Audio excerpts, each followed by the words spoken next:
In the real-time interface, you can see the real-time data of the plant, such as real-time generation power and output, energy flow chart, 24-hour power curve, generation and consumption data, etc. The system will display different page layouts according to your plant grid connection type.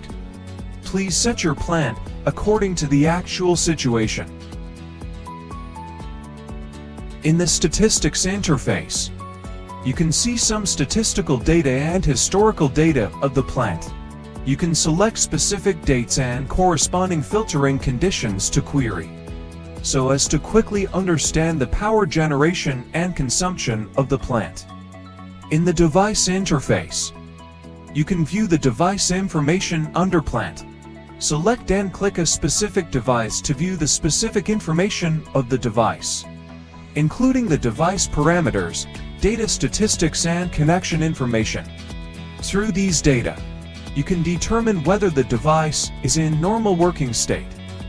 It can support networking configuration, meter configuration, and other functional operations for the corresponding equipment.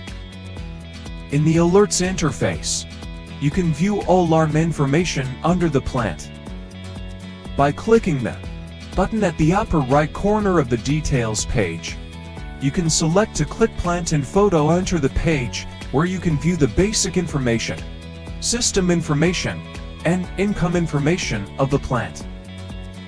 If there is any change or omission, you can improve it. More accurate and complete information will help the system analyze and count plant data. Click delete through the button at the top right corner of the details